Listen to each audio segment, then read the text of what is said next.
взрывный торпедный аппарат, рядом с вверх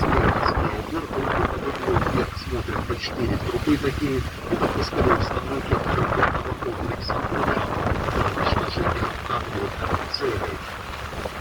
Также по правому борту впереди вы видите корабль, называется он «Адмирал Лазарев», который номер 499.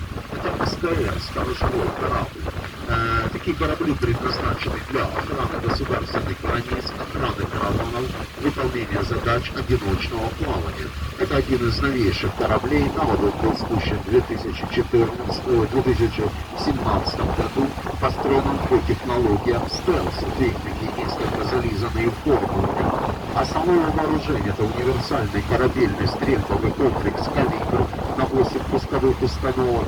На носовой части находится артиллерийский комплекс А-190 калибром 100 мм, установка